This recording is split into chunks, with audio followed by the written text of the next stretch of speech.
Hello, welcome to another session of Latino Paradox. I'm Arnold Torres, a public policy consultant, and my distinguished friend, Ruben Navarrette, a very syndicated columnist throughout the country on Latino issues as well as issues of great importance to society.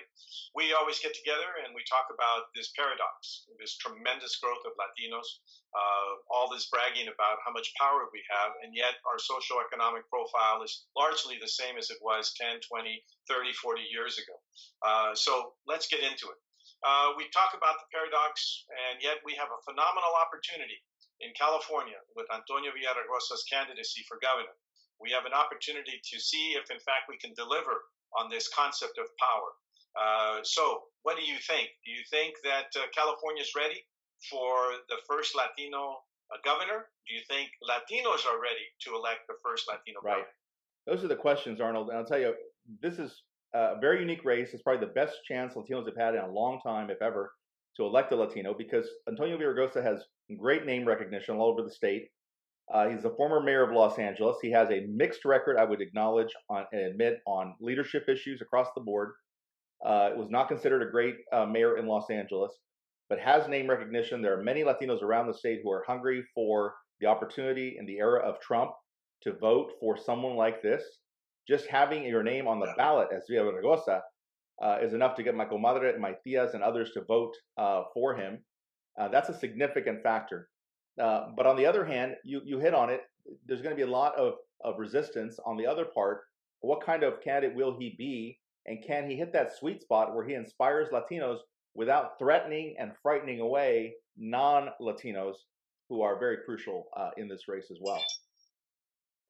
And I think that's his dilemma, Ruben. You said it real well at the end. That's his dilemma.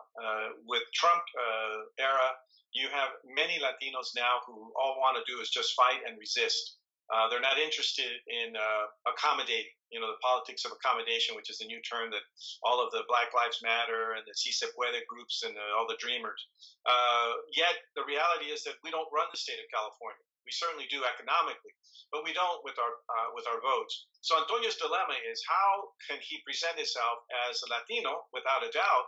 How can he stimulate that Latino vote who can really take him over the top, in my opinion, through the Valley and through Southern California, but not create this fear of ethnocentrism on his part and on the part of Latinos.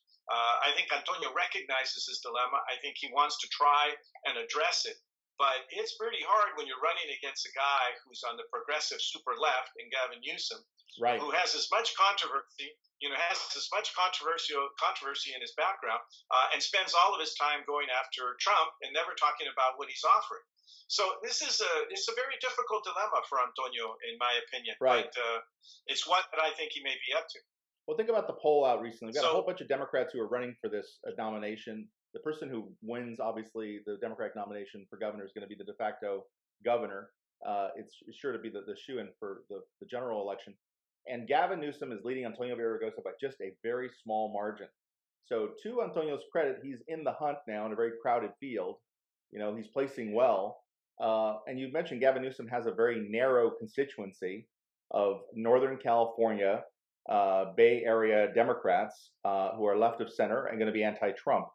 I don't know ultimately if that's enough. A lot of people on the left think that marching is just as good and protesting is just as good as voting.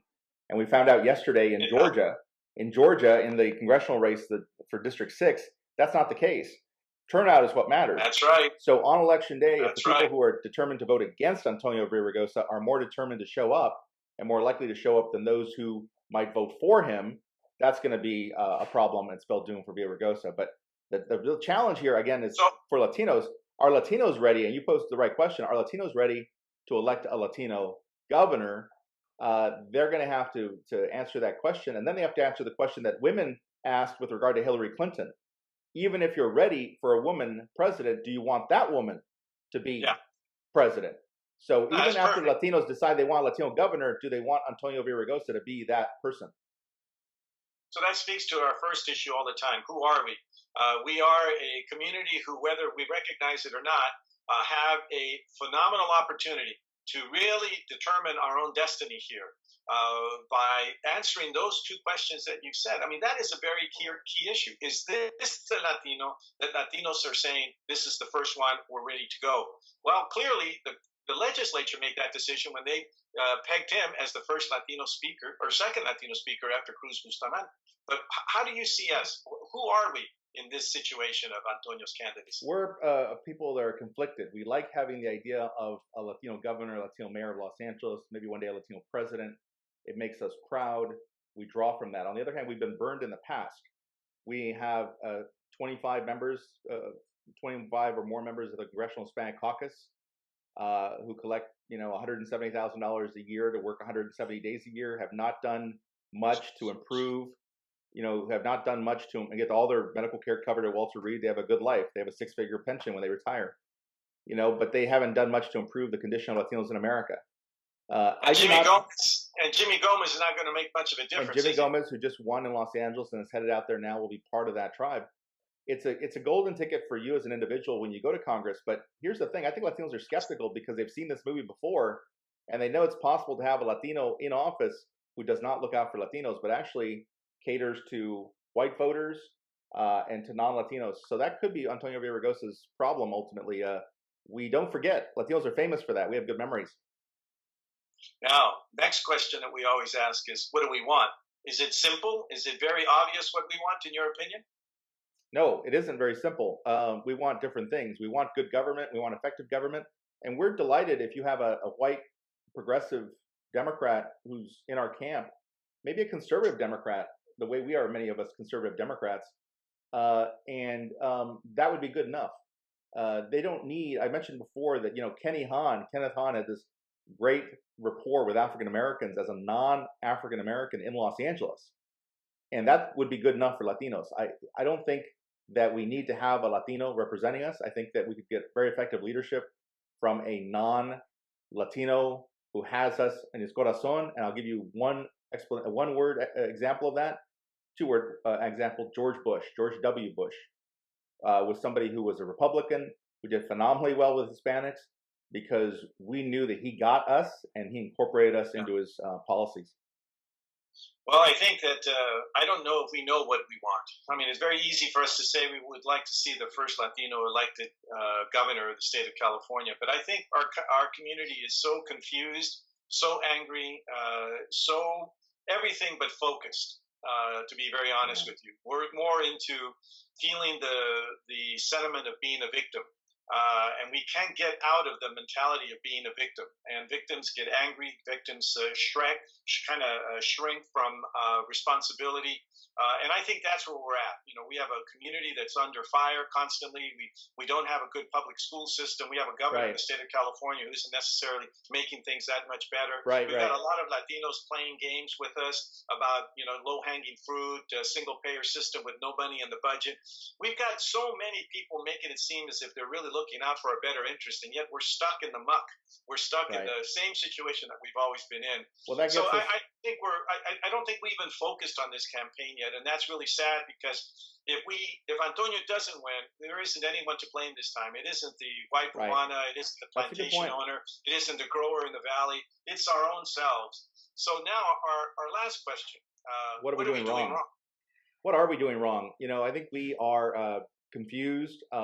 We don't have a clear focus on our agenda about what we want, about the importance of electing a Latino. There's this big question we've never resolved, which is, do we feel it's important and valuable, worthwhile to have leadership that looks like us at any level? We used to believe when we had no power in the 1970s that one day you'd have Latinos in Congress and the mayor's office in these big cities, major cities, and everything would be a toda madre, so much better. And now we've broken those barriers. We've seen those people in those offices, and things are not getting any better. And so we need to confront a question that we've been ducking now for the last 50 years. And that is there some empirical value in having people who look like us represent us? And if we decide that there isn't, then we should stop trying to groom the next Latino governor and focus in on finding somebody who may be a non-Latino, but nonetheless takes care of us. Ask African Americans how they feel about Barack Obama, and you end up with an ambivalence. They are proud of what he accomplished. brings them to tears to think about what he accomplished. But at the same time, they know that this was somebody who was raised by white people, around white people, and Barack Obama always knew how to speak to white people, but he had trouble speaking to African Americans. Well, I think, certainly Antonio, didn't I think address what their we're doing concerns. wrong is that we haven't focused on this race, and I don't think the rest of the political leadership has done that either. I think that I think there's a lot of time to go, but this is the classic example of be careful what you wish for. It's here in front of us now. May not be the perfect candidate in the eyes of many, but it is the right time. It is the perfect time under the circumstances we're on the nation. So I want to thank you again, Ruben. I hope that the viewing audience liked and heard what we were trying to get at today. And until next week, we thank you for joining us, Latino Paradox. We'll see you next week. Thank you.